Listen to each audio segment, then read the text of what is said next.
하나님이 이 우주 만물을 창조하실 때 이 시간이 존재하게 되었고, 그리고 공간이 존재하게 되었습니다. 그래 창세기 1장은 그걸 1장 1절이 잘 증가하죠. 태초에가 시간입니다. 하나님이 창조하시기 전에는 시간이 없었고 영원만이 있었습니다. 시간이 없는 영원한 세계에서 하나님이 창조를 시작하실 때 그때 시간이 시작된 거죠. 그 시간을 태초에 이렇게 말씀합니다. 그리고 하나님이 창조를 시작하실 때 공간이 생겼죠. 그 공간이 천지입니다. 태초에와 천지, 시공간이 창조 때 이루어졌음을 지금 우리에게 잘 말씀하고 있어요. 그래 1장 2절에 보면 땅이 혼돈하고 공허하며, 혼돈이 뭡니까? 위에 있어야 할 것이 아래로 가고, 꼭 뭐와 같냐면 도시락을 먹으려고 바닥에 앉아 있었는데, 땅바닥에 앉아 있었는데 도시락이 엎어져 버린 거죠. 국물을 마시려고 했는데 국물이 손에서 국그릇이 엎어져 버린 거예요. 그걸 뭐라고 합니까? 혼돈이라고 하는 거예요. 뒤집어지고 엎어져서 먹어야 할 음식을 먹을 수 없고 해야 할 것을 할 수 없는 것, 엎어지고 뒤집어지고 엉망진창이 되어 있는 걸 혼돈이라고 합니다. 이렇게 혼돈이 되면 세워지는 게 없죠. 그러니까 그걸 뭐라고 합니까? 공허, 이렇게 이야기합니다. 공허가 뭐죠? 아무것도 없는 거예요. 지금 땅이 혼돈하고 공허하며 흑암이 깊음 위에 있고, 이런 상태일 때 그 환경과 상황이 이러면 그 마음속에 흑암이 얼마나 깊이 마음속에 내려옵니까?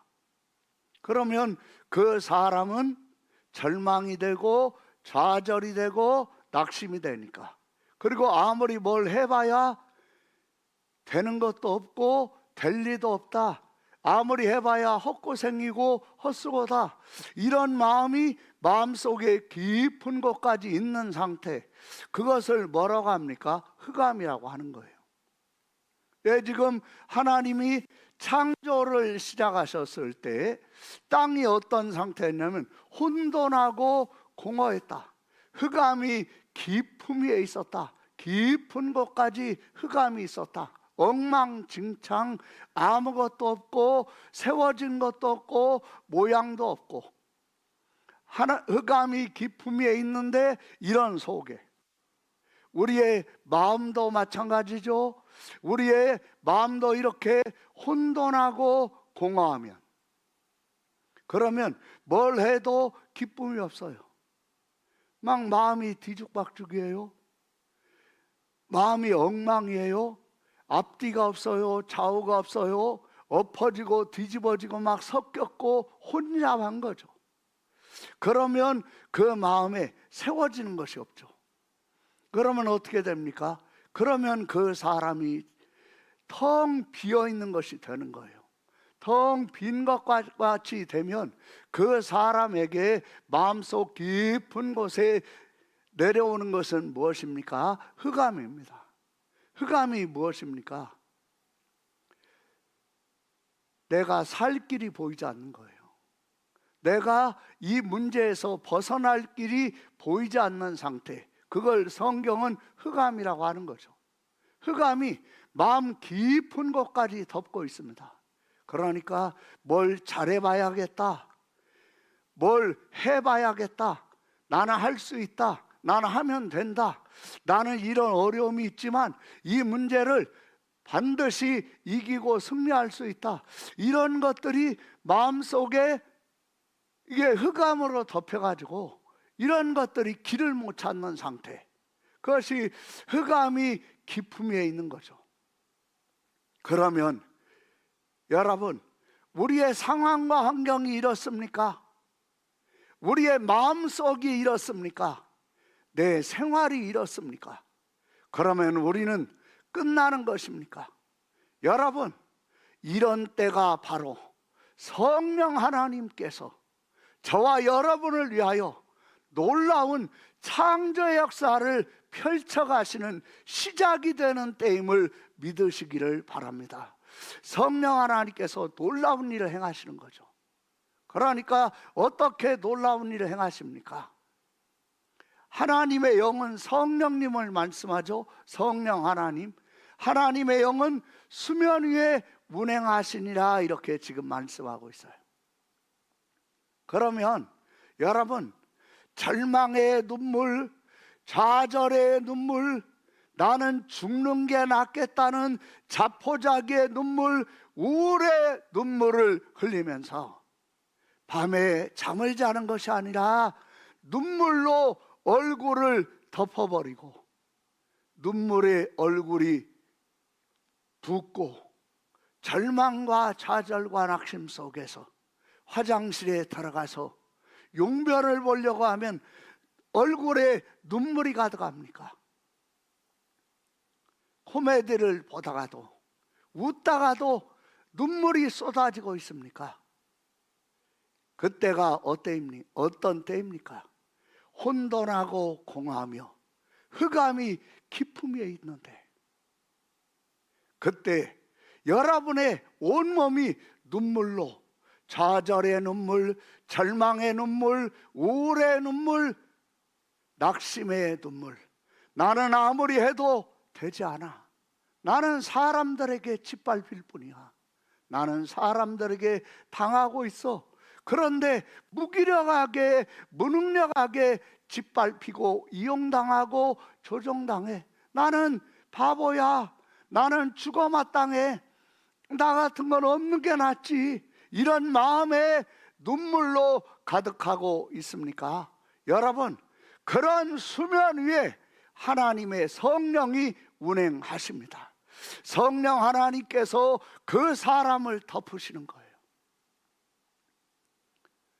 달걀이 그냥 있을 때는 달걀이지만 어미닭이 그 달걀을 이렇게 쫙 품고 있으면 어미닭의 날개아래 있던 달걀이 뿅아리가 되는 것처럼 혼돈하고 공허하며 흑암이 깊음에 있어서 내 마음 자체도 혼잡하고 혼돈하고 뒤죽박죽이고 엉망이고 살고 싶은 마음 하나도 없고 오로지 언제 죽을까, 예수님 믿고 자살하면 지옥 가니까 자살도 못하고 이게 사는 거냐, 죽는 게 낫지, 이런 마음이 드는 혼돈, 그리고 어떤 것도 세워지는 것이 없는 공허, 좌절과 절망과 낙심의 흑암, 그 흑암이 여러분의 마음속 깊은 곳에 있습니까? 그러면서 울부짖고 울며 통곡하고 있습니까? 성령님이 그 영혼을 덮으시는 거예요. 달걀이 어미닭 속에, 어미닭의 날개 아래 품어졌을 때 뿅아리가 되어 나오는 것처럼, 정말 달걀이 뿅아리가 되는 걸 한 번도 본 적이 없는 사람이라면 이해할 수 없고 납득할 수 없는 일이 이루어지는 거죠. 껍질, 그 껍질 속에 허연 흰자, 노란 자가 어떻게 이렇게 아름답고 그리고 사랑스러운 뿅아리로, 그리고 생명체가 되어서 삐약삐약하면서 움직이고 자라고 성장해서 또 다른 알을 낳고 뿅아리를 탄생시킬 수 있는가? 어떻게 믿을 수 있겠어요? 처음 봤다면. 여러분과 저는 당연한 것처럼 생각하니까 그런 거 아니겠습니까? 그러면 하나님은 무엇을 말씀하는 거죠? 그러한 것을 통해서도 암탉이 달걀을 품으면 뿅아리가 되는데, 하물며 성령 하나님께서 저와 여러분의 마음, 저와 여러분의 인생, 그리고 상황과 환경을 품으신다면 거기에 창조의 역사가 일어나지 않겠습니까? 그것을 마음으로 믿으시는 은혜가 있기를 바랍니다. 하나님이 여러분에게 예배하게 하시고 말씀하시는 목적은 무엇입니까? 하나님은 이런 놀라운 창조 역사를 이루어 가실 때 진짜 먼지만도 못한 작은 것이 여기에서 놀라운 세계가 그리고 우주가 펼쳐질 수 있도록 성령 하나님이 품으시면 이루어지는 거예요. 우리가 그러한 사실을 잘 기억하면서 이 욥기서 33장 4절에 뭐라고 되어 있습니까? 우리 한번 같이 그 말씀을 잘 읽어보도록 하겠습니다. 욥기서 33장 4절입니다. 같이 읽겠습니다. 하나님의 영이 나를 지으셨고 전능자의 기운이 나를 살리시느니라. 여러분 여기 잘 보세요. 하나님의 영이 성령이시죠. 누가 나를 지으셨습니까? 성령 하나님. 내 인생의 시작부터 마감까지 누가 책임지시고 누가 보살피시고 누가 나를 승리하는 자가 되게 하실 수 있습니까? 그것이 내 속에 있는 것이 아니에요. 내 상황과 환경에서 나오는 것이 아니에요. 성령 하나님을 통하여 이루어지는 겁니다. 성령 하나님은 나를 지으신 분입니다. 나를 창조하신 분입니다. 어머니의 뱃속에서 아기가 시작되지만 남자 여자가 한 몸이 되면서 씨가 뿌려져서 시작이 되지만 남자 여자가 한 몸이 된다고 다 아기가 되는 것이 아닙니다. 다 생명체가 되는 것이 아니죠. 그 속에 성령 하나님께서 역사하셔야 생명체가 되는 겁니다. 성령 하나님은 사람을 지으시는 분입니다. 4절 우리 같이 읽겠습니다. 시작. 하나님의 영이 나를 지으셨고 전능자의 기운이 나를 살리시느니라. 그렇죠. 사람이 사람 되는 것도 성령 하나님이 하시는 거예요. 어머니의 뱃속에서 잉태되는 것도 성령 하나님이 하시는 거예요. 그리고 그 사람이 하나님의 형상을 회복하고 그리고 성령님께 자기 몸의 소유권을 성령님께 내어드리고 성령 하나님께서 자기 몸의 소유자가 되게 하시는 것, 그것이 바로 무엇입니까? 예수님이 나의 머리가 되시고 나는 예수님의 몸이 되는 거예요. 예수님은 나의 머리, 나는 예수님의 몸이 되는 거예요. 그러면 그게 무엇입니까? 예수님과 일체가 되는 거예요. 그러면 아내가 남편을 돕는 것을 에제르라고 합니다.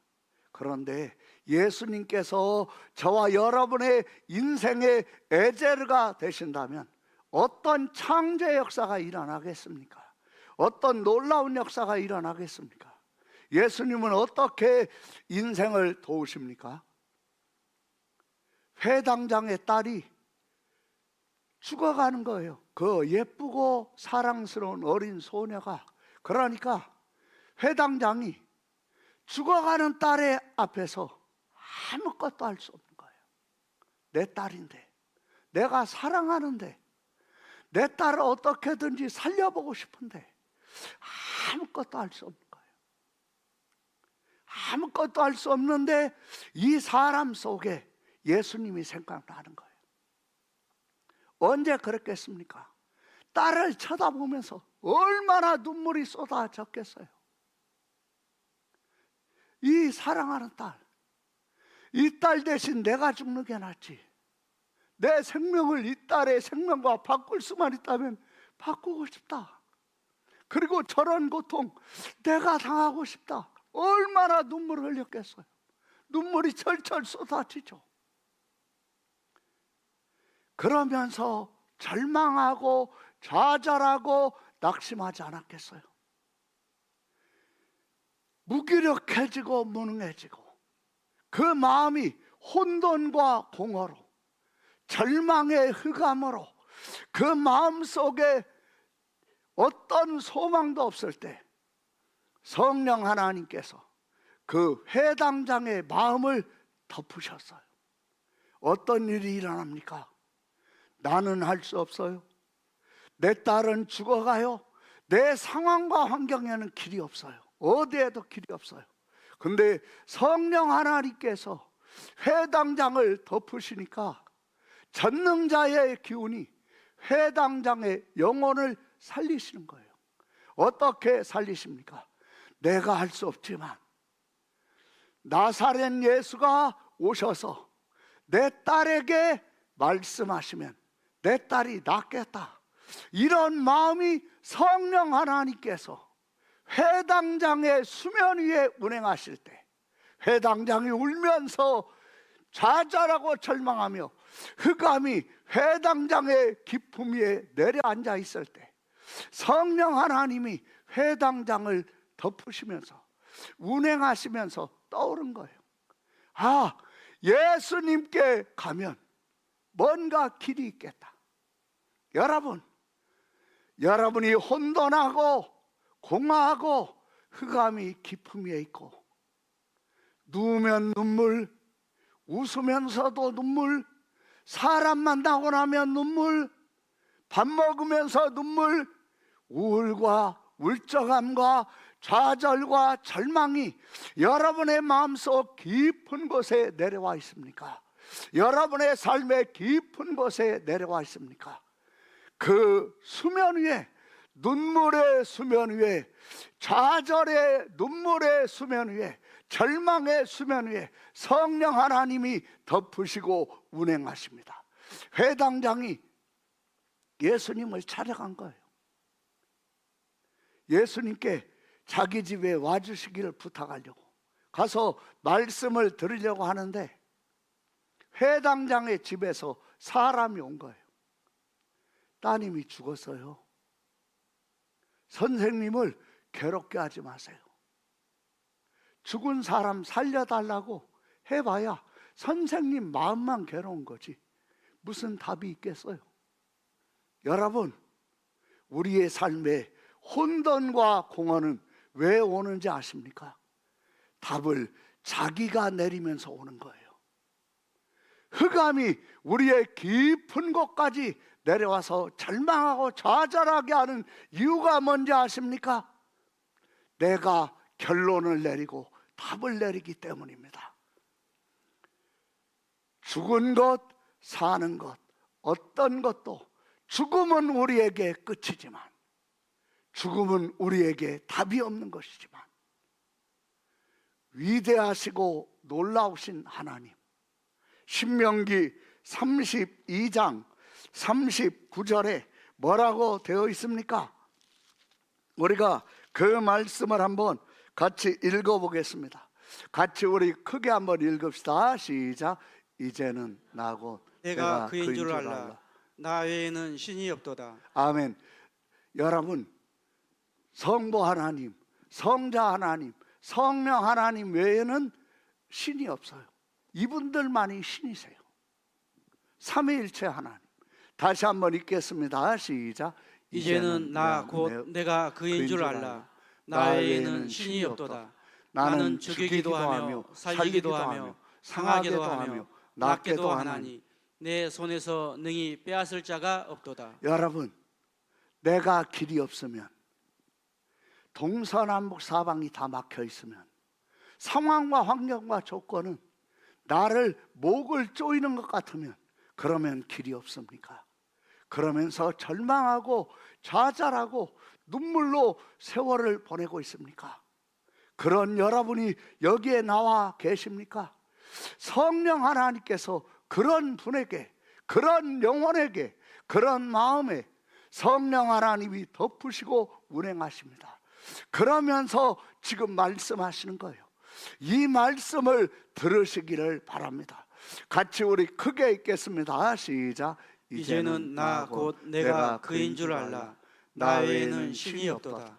나는 죽이기도 하며 살리기도 하며 상하기도 하며 낫게도 하나니 내 손에서 능히 빼앗을 자가 없도다. 여러분, 왜 우리가 우리의 몸을 성령 하나님께 소유권을 내드려야 합니까?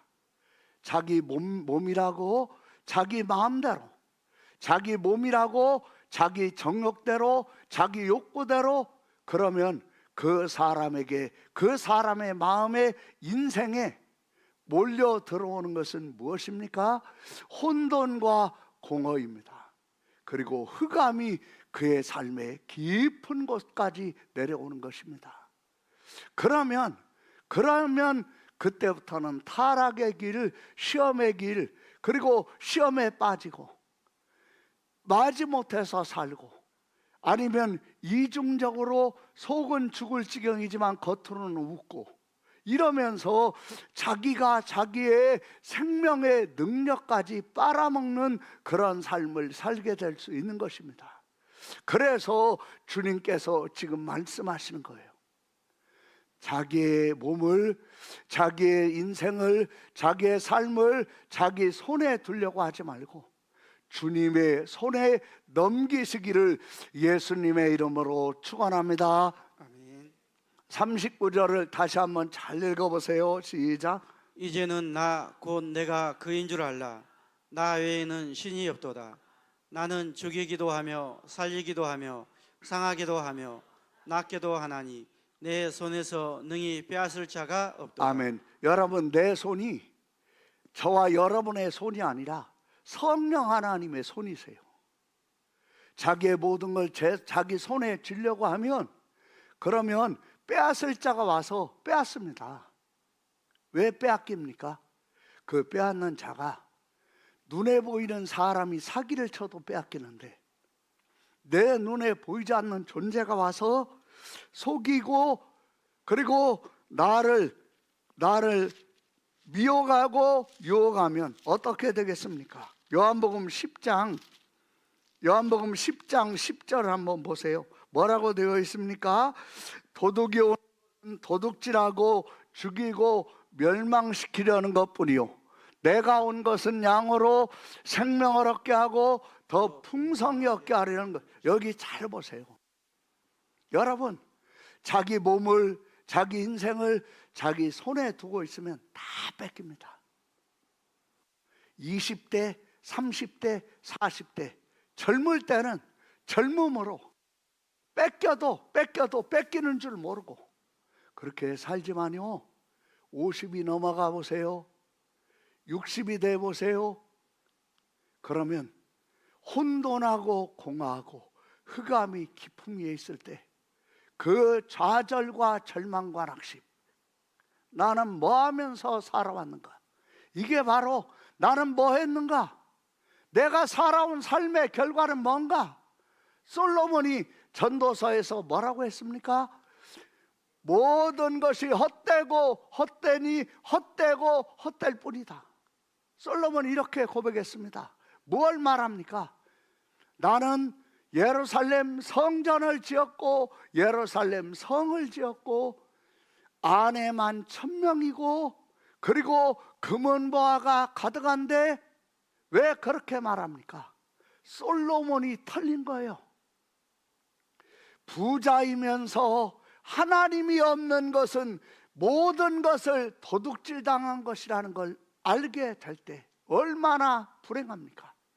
여러분, 빌 게이츠가 아내에게, 자녀들에게, 아들들에게 버림받습니다. 그 사람같이 돈 많은 사람이 어디 있습니까? 그 사람은 돈을 가졌고 부가 있고 명예가 있고, 그리고 AI, 인공지능, 로봇 이런 개발에 탁월한 선도주자 빌 게이츠나, 그리고 일론 머스크나 이런 사람들 어떻습니까? 일론 머스크는 아들이 여자로 성전환을 했어요. 그러니까 딸하고 호적을 파버렸어요. 그러면 왜 그렇게 했겠습니까? 여러분, 아무리 명예가 있고 아무리 돈이 있고 아무리 부가 있고 건강하고 얼굴 잘생기고 몸매 좋아도 하나님이 없으면, 여러분, 도둑이 와서 그 사람을 털어가 버립니다. 도둑질해 가 버립니다. 그러면 결론은 무엇입니까? 헛되고 헛되니 헛되고 헛되다 이러면서 인생을 사는 거예요. 그래 지금 주님은 저와 여러분에게 말씀하시는 거예요. 소유권을 성령 하나님께 내어드려라. 따라해 보세요. 내 몸에 소유권을 성령 하나님께 내어드리자. 내 인생에 소유권을 성령 하나님께 내어드리자. 여러분 10절을 잘 보세요. 다시 한번 읽어볼까요? 시작. 도둑이 오는 것은 도둑질하고 죽이고 멸망시키려는 것뿐이요 내가 온 것은 양으로 생명을 얻게 하고 더 풍성히 얻게 하려는 것이라. 여러분 이 멸망이 뭔지 아십니까? 죽이고 멸망이잖아요. 죽이는 건 그 사람이 죽는 거예요. 영이 죽고 그 사람의 목숨이 끊어지는 거예요. 목숨이 죽는 거죠. 멸망은 뭡니까? 지옥 가는 거예요. 지옥 가서 영원히 형벌당하는 거예요. 물귀신 작전이라고 하죠. 나만 지옥 가는 건 억울하다. 너 다 물고 늘어져 가지고 내가 지옥 갈 때 너 물고 늘어져서 너도 지옥 가게 하리라. 이게 도둑이 하는 일이에요. 그 도둑이 누구입니까? 그 도둑이 사탄입니다. 그 도둑이 누구예요? 사탄이죠. 사탄이 보입니까? 눈에 보이는 사람이 와서, 여러분 사람이 와서 우리의 것을 사기쳐도 도둑질을 당하는데, 그리고 스마트폰이나 이런 것을 통해서 우리의 통장을 도둑질해 가죠. 그래서 그런 거 주의하라고 하죠. 그런데도 도둑질을 당해요. 그런데 보이지 않는 사탄이 저와 여러분을 가만히 보고 있습니까? 도둑질하고 죽이고 멸망시키는 거예요. 사탄이 하는 일은. 이런 사탄에게서 내 몸과 내 인생과 내 삶을 도둑질 당하지 않는 길은 주님의 손에 저의 몸과 저의 인생을 맡기는 것입니다. 우리의 몸과 우리의 인생을 내어드리는 것입니다. 그러면 하나님의 손에서 빼앗을 자가 없는 것을 믿습니까? 10절을 잘 읽어보세요. 시작. 도둑이 오는 것은 도둑질하고 죽이고 멸망시키려는 것뿐이요 내가 온 것은 양으로 생명을 얻게 하고 더 풍성히 얻게 하려는 것이라. 여러분 그렇습니다. 도둑놈인 사탄은 나를 도둑질하는 거예요. 내가 하나님을 향한, 그리고 예수님을 향한 아름답고 순결하고 그리고 온전한 마음을 도둑질하는 거예요. 그걸 도둑질 당하고 결국은 다 털리고 난 다음에 비참하게 죽어요. 죽으면 끝나는 게 아니라 한 번 죽는 것은 사람에게 정하신 것이요 그 외에는 심판이 있는데, 하나님의 심판을 피할 수 없고 그 심판 앞에서 지옥 가서 영원히 죽음 속에 빠집니다. 이런 영혼이 너무너무도 이 세상에 널려 있어요. 그러니까 우리가 그러한 영혼들에게 입을 다물고 있으면 안 됩니다.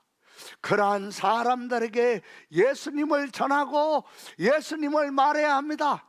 예수님이 오신 것은 양으로 생명을 얻게 하고 더 풍성히 얻게 하려는 것이라고 했습니다. 이것이 뭘 말합니까? 예수님이 오시면 예수님이 그 사람의 마음에 떠오르고 생각이 나면, 예수님께로 나가고자 하는 마음이 일어나면, 그래서 예수님께로 오면 생명을 얻습니다. 어떤 생명을 얻습니까? 풍성한 생명을 얻습니다. 그 회당장이 보낸 사람, 회당장이 가니까 회당장의 집에 있는 사람들이 선생님 그만 좀 괴롭게 하세요. 죽었어요. 그러니까 예수님 뭐라고 말씀하십니까? 따라합니다. 두려워하지 말고 믿기만 하라. 두려워하지 말고 믿기만 하라.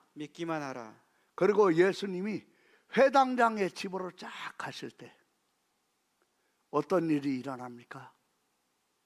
그 여인은 돈이 많았어요. 그런데 돈이 많은데 도둑놈이 와서 자기 몸에 건강을 도둑질할 때 돈이 못 막아주는 거예요. 남편이 못 막아주는 거예요. 자기 집에 울타리가 못 막아주는 거예요. 병이 들었어요. 피가 막 줄줄 새요. 구멍구멍마다에서 피가 새요. 혈루병에 걸린 거예요. 혈루증에 걸린 거예요. 피가 샘.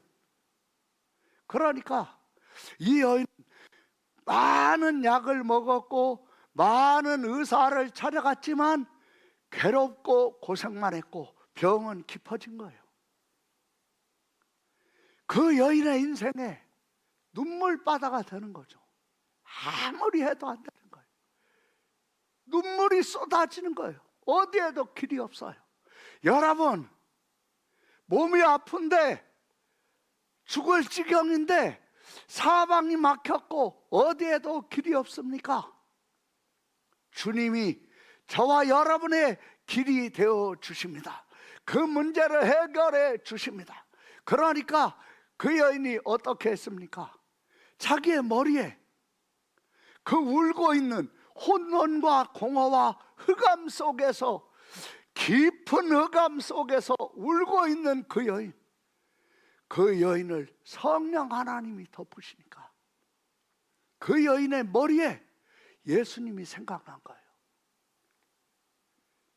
혈루증을 앓고 있는 여자는 사람들이 모여 있는 곳에 갔다가 혈루증이 걸린 여자가 그렇게 했다는 걸 알면 술 맞아 죽습니다. 근데 가는 거예요. 여러분, 성령님이 품으시면 죽음의 위협, 죽을 수도 있는 위협이 두려워지지 않는 평안이 있습니다. 그걸 어떻게 말로 표현할 수 있겠습니까? 이 여인이 간 거예요. 가서 성령 하나님이 덮으시고 운행하시니까 예수님의 옷자락이라도 한번 만져봐야겠다. 그러면 내 병이 나을 것 같아. 이런 마음이 어떻게 일어납니까? 흑암이 깊음 속에 있는데 성령 하나님이 덮으시니까 그 여인을 성령 하나님이 덮으시고 운행하신 것처럼 지금 본인 때문에, 남편 때문에, 아내 때문에, 아들 때문에, 딸 때문에, 내게 맡겨준 영혼 때문에, 아니면 같이 일하고 있는 분들 때문에 여러분 흑암이 깊음에 있고 여러분은 완전히 여러분의 삶이 수면 속에 있는 것 같습니까? 그럴 때 성령 하나님께서 그 영혼을 덮으시고 운행하시는 거예요. 그 여인을 덮으시고 운행하시니까 흑암에 빛이 비치는 거예요. 예수님의 옷자락을 만져봐야겠다. 그래서 사람들의 뒤로, 지금까지 사람이 모여있는 곳에는 사람들을 해치고 나가본 적이 없어요. 주눅이 들었고 위축이 되었고 사람들이 자기만 쳐다봐도 소름이 끼치고 위축이 되고 주눅이 들었던 이 여인이 사람들을 해치고 사람들에게 막 옴짝달싹 못하게 쌓여가지고 들어갈 틈도 없도록 막 몰려들고 있는 곳에 사람들을 해집고 나가는 그 여인이 그런 일을 하고 있는 걸 보는 거예요.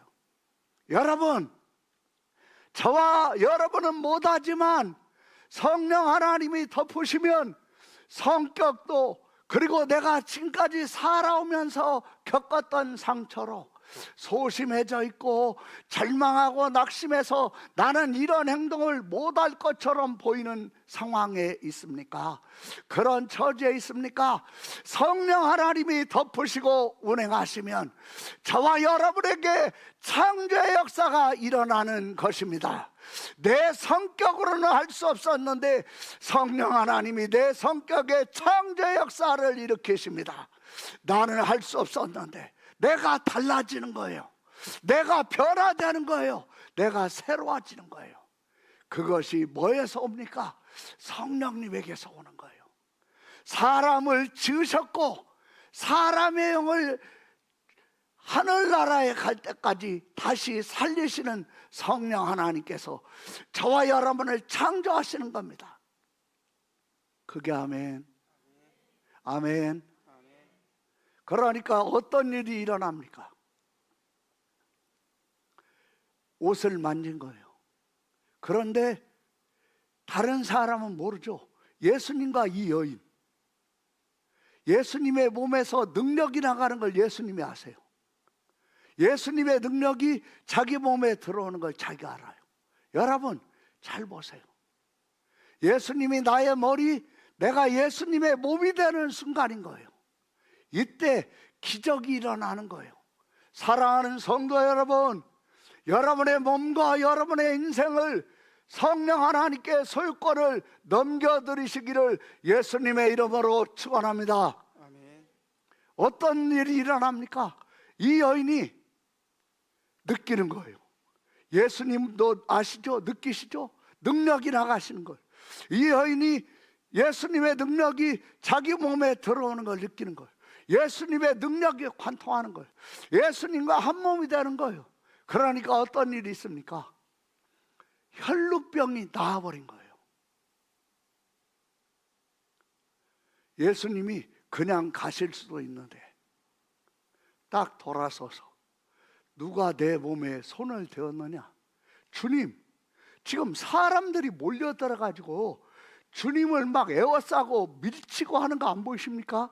여기 바늘구멍도 없잖아요. 틈이요. 누가 밀었는지 어떻게 아십니까? 지금 수십 명이 막 달려들어가지고 수백 명이 그런데 베드로가 그렇게 얘기하는데 예수님이 누가 내 몸에 손을 대었느냐? 그러니까 이 여인이 숨길 수 없는 걸 알고 나아가죠. 예수님 뭐라고 하십니까? 내 믿음이 너를 구원하였으니 평안히 가라. 여러분, 우리와 예수님이 한 몸이 되는데 무슨 공로가 우리에게는 공로로 내세울 만한 돈 공로가 아닙니다. 우리의 지능 공로가 아닙니다. 우리의 건강, 우리의 외모 공로가 될 수 없습니다. 그런데 주님과 한 몸이 되는 것이 뭐로 되는 거죠? 성령 하나님이 나를 덮으시고 운행하시니까 믿어져서 믿어진 것뿐인데 그걸로 주님과 하나가 되는 거예요.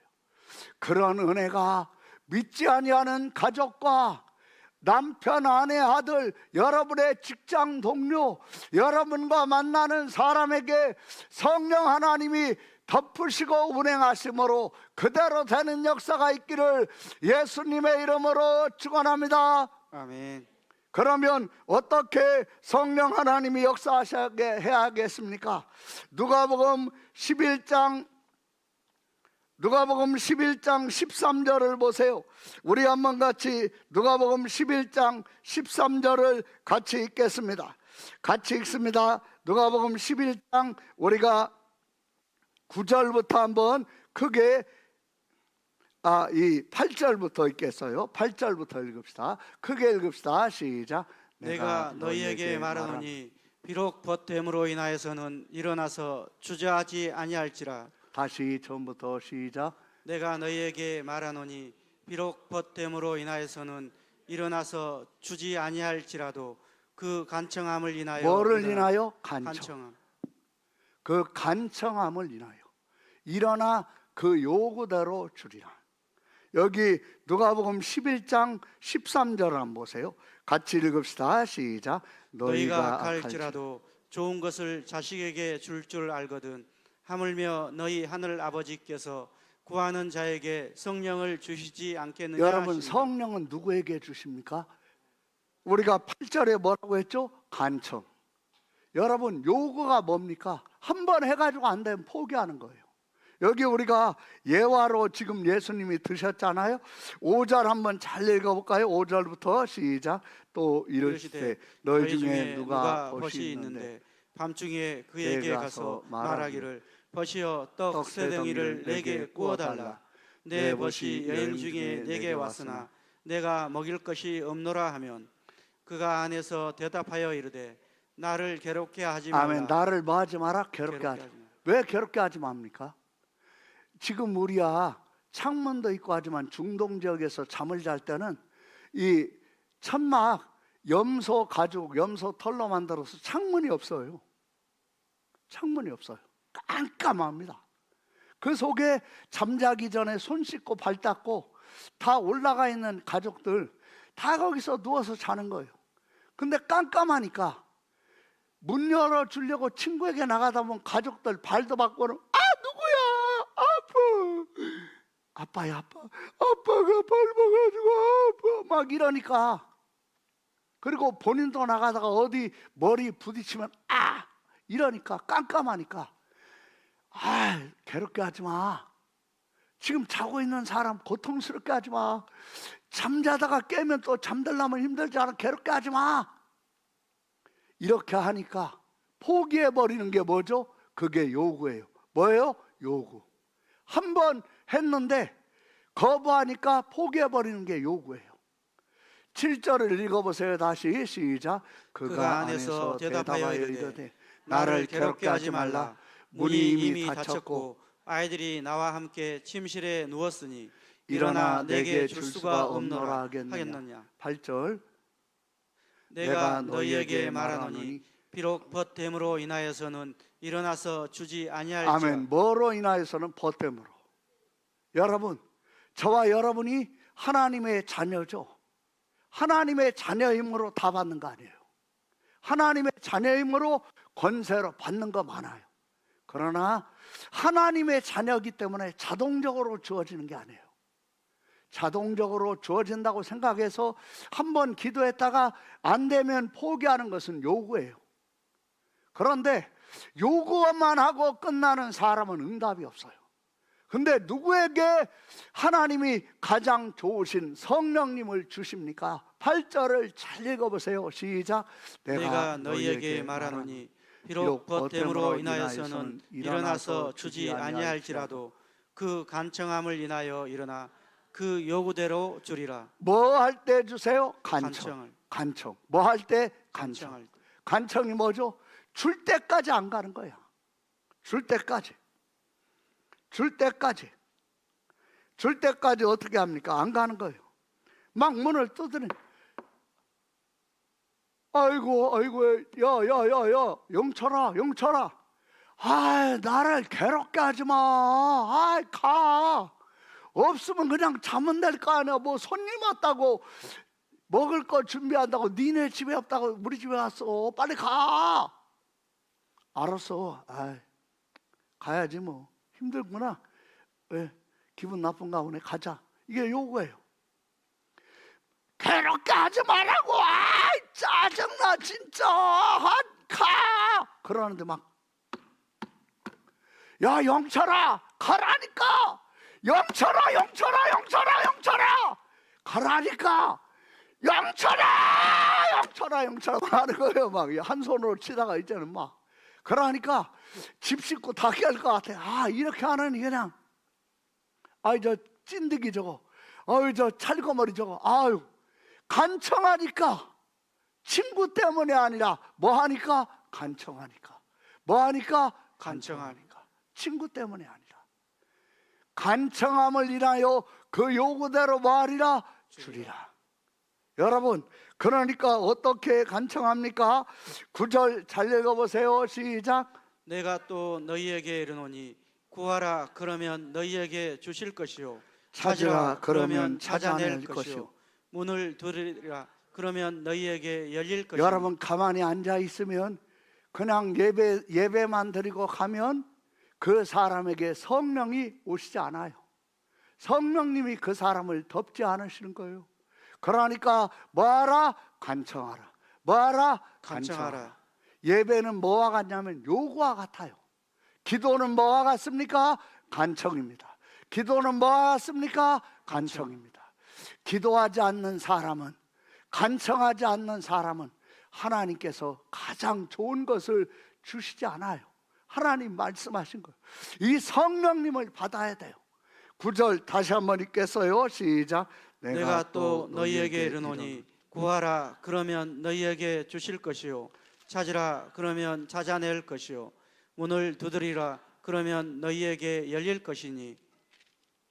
그 다음 읽습니다. 시작. 구하는 이마다 받을 것이요 찾는 이는 찾아낼 것이요 두드리는 이에게는 열릴 것이니라. 너희 중에 아버지 된 자로서 누가 아들이 생선을 달라 하는데 생선 대신에 뱀을 주며 알을 달라 하는데 정갈을 주겠느냐. 아멘. 그 다음 14절 시작. 예수께서 한 말 못하게 그 13절 다시 한번 읽겠어요. 시작. 너희가 갈지라도 좋은 것을 자식에게 줄 줄 알거든 하물며 너희 하늘 아버지께서 구하는 자에게 성령을 주시지 않겠느냐 하시니라. 누구에게요? 간청하는 자. 구하는 자가 뭐죠? 간청하는 자. 구하는 자가 누구예요? 간청하는 자. 간청하는 자가 누구예요? 기도하는 자. 간청하는 자가 누구예요? 기도하는 자. 그렇죠. 예배만 드리고 끝나는 분 너무 안타까운 거예요. 여러분 이제 간청하세요. 아멘. 간청하세요. 아멘. 여기 에스겔서 36장 37절 38절을 보세요. 먼저 38절을 읽겠어요. 에스겔서 36장 38절 같이 크게 읽읍시다. 시작. 제사 드릴 양 때 곧 예루살렘이 정한 절기에 양무리 같이 황폐한 성읍을 사람의 때로 채우리라. 사람의 때로 뭐하리라? 채우리라. 뭐를? 황폐한 성읍을. 다시 한번 38절 시작. 제사 드릴 양 때 곧 예루살렘이 정한 절기에 양무리 같이 황폐한 성읍을 사람의 때로 채우리라. 그러한즉 그들이 나를 여호와인 줄 알리라 하셨느니라. 그리한즉 그들이 나를 누구인 줄 알리라? 여호와인 줄 알리라. 여러분 그 혈루증을 앓고 있던 여인이 예수님의 몸에서 능력이 나가서 자기 몸에 들어가는 걸 예수님도 아시고 이 여인도 아시죠? 이게 바로 하나님이 누구신가를 알게 되는 거예요. 이게 바로 하나님의 역사인 거예요. 여러분에게 그런 은혜가 여기 37절에 뭐라고 했습니까? 같이 우리가 읽습니다. 시작. 주 여호와께서 이같이 말씀하시느니라. 그래도 이스라엘 족속이 이같이 자기들에게 이루어지기를 내게 구하여야 할지라. 내게 뭐야 할지라? 구하여야 할지라. 말씀을 들은 걸로만 끝나면 안 됩니다. 들은 말씀이 여러분에게 이루어 주시도록 기도하시기를 바랍니다. 아멘. 간청하시기를 바랍니다. 아멘. 다시 한번 37절 크게 읽겠어요. 시작. 주 여호와께서 이같이 말씀하셨느니라. 그래도 이스라엘 족속이 이같이 자기들에게 이루어 주시기를 내게 구하여야 할지라. 내가 그들의 수요를 양떼같이 많아지게 하되. 38절 시작. 제사 드릴 양떼 곧 예루살렘이 정한 절기에 양무리같이 황폐한 성읍을 사람의 때로 채우리라. 그리한즉 그들이 나를 여호와인 줄 알리라 하셨느니라. 아멘. 여러분 말씀 그대로예요. 그러니까 여러분이 제가 지금 회당장 얘기했었죠? 이 여인이 나왔어요. 회당장 집에 예수님이 들어가셨어요. 그리고 예수님이 먼저 말씀을 하세요. 소녀가 죽은 것이 아니라 잔다. 그러니까 사람들이 막 울고 난리가 났다가 비웃는 거죠. 자, 또라이 아니야? 미쳤구나, 미쳤어. 상갓집에 와서 무슨 미친 소리야. 그러면서 막 비웃고 난리 법석이 난 거예요. 근데 예수님이 어떻게 하십니까? 그 소녀의 눕혀져 있는 방에 들어가실 때는 베드로, 요한, 야고보 그리고 소녀의 어머니 아버지만 데리고 들어가십니다. 다른 사람은 데리고 들어가시지 않아요. 왜 그랬겠습니까? 예수님과 같은 생각을 가지고 있고 같은 마음을 가지고 있지 않은 사람들은 제자라도 못 들어가게 하신 거예요. 저와 여러분이 하나님이 여러분의 인생의 삶의 창조의 역사가 이루어지도록 기적을 베푸시려고 할 때 가장 중요한 것은 무엇입니까? 지금까지는 부정적이었고 만사가 부정적이었고 불신앙적이었고 만사가 믿지 못하고 의심이 많고 말뿐이고 행동은 없고 엉망진창이고 말만 앞서고 그리고 하는 것은 없고 되는 것은 없고 그랬습니까? 여러분, 그러니까 그것을 주님 앞에서 다 자백하세요. 뭐예요? 자백하라. 뭐하라? 자백하라. 다 자백하세요. 그리고 주님의 도우심을 구하세요. 그럴 때 어떤 일이 있습니까? 주님과 같은 생각이 되는 거예요. 주님과 같은 마음이 되는 거예요. 그런 사람만 5명을 데리고 딱 들어가서 예수님이 손을 잡으신 다음에, 죽어있는 소녀의 손을 잡으신 다음에 달리다 쿰 하니까 소녀가 벌떡 일어나는 거예요. 달리다 쿰. 오늘 죽어있는 영혼에게, 잠들어 있는 영혼에게, 좌절과 절망의 흑암이 깊음 속에 있는 영혼에게 예수님께서 그 영혼과 한 몸이 되시면서 말씀하십니다. 달리다 쿰. 따라합니다. 달리다 쿰. 달리다 쿰. 우리 크게 합시다. 달리다 쿰. 달리다 쿰. 이 뜻이 무엇입니까? 소녀야 일어나라. 소녀야 일어나라. 지금 주님이 여러분에게 도둑질 당하고 망하고 멸망하는 간음과 음란과 도박과 도둑질과 남에게 주어야 할 것 주지 않고 갚아야 할 것 갚지 않고 그냥 어거지로 그냥 버티기만 하면 끝나는 줄 알고, 그러면 그게 재물의 문을 막는 거예요. 재물 얻을 문을 막는 거예요. 그 사람은 계속 그렇게만 삽니까? 그 사람은 영원히 망하고 죽어서 지옥 갑니다. 왜 그런 길을 갑니까? 이제부터는 마귀가 들어와서 내 재물을 도둑질해 가고 나를 망하게 하는 그런 사기치고 거짓말하고, 그리고 남에게 주어야 할 것 갚지 않고 해야 할 거 하지 않고, 그리고 하나님 앞에 드려야 할 헌금 이제는 기쁨으로 드리세요. 헌금은 쓰는 것이 아닙니다. 헌금은 낭비가 아닙니다. 헌금은 심는 것입니다. 하나님 앞에 기쁨으로 심으시기를 바랍니다. 11조를 하세요. 감사헌금을 하세요. 주정헌금을 하세요. 그리고 하나님 앞에 건축작정헌금도 하고 전도팀 후원헌금도 하고, 이제는 지금까지 빈손으로 썼지만 하나님 앞에 기쁨으로 드리시는 여러분이 되시기를 바랍니다. 우리가 재물이나 모든 것이 마찬가지예요. 이 거짓말하고 사기치고 남의 돈 떠먹고 남의 돈 떼어먹으려고만 하고 빼먹으려고만 하면 자기가 재물의 문을 닫는 거예요. 그러면 재물이 안 들어와요. 돈이 안 들어와요. 그런데 그런 속에서 성실하게 진실하게 하나님만 바라보고 사는 분 있죠? 주님께서 그 사람에게 열면 닫을 사람이 없는 재물의 문을 열어주십니다. 그런 영혼에게는 영혼 구원하는 문을 열어주십니다. 내가 그런 속에서도 영혼을 구원하고 영혼을 살리는데 내 소득과 내 월급을 썼어요. 그런 분은요, 하나님께서 영혼 구원의 문을 열어주십니다.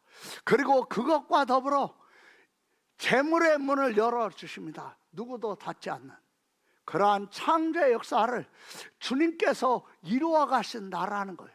그걸 잘 기억하면서 이제는 요구하고 끝나지 말고 간청해서 주님의 창조의 역사를 여러분의 절망과 좌절과 낙심의 삶에서 눈으로 보며 창조를 보며 살아가시기를 거룩하신 하나님 예수님의 이름으로 축원합니다.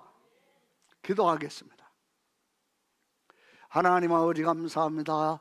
착하고 좋은 마음으로 하나님의 말씀을 듣고 지키어 인내로 결실하게 하여 주시옵소서.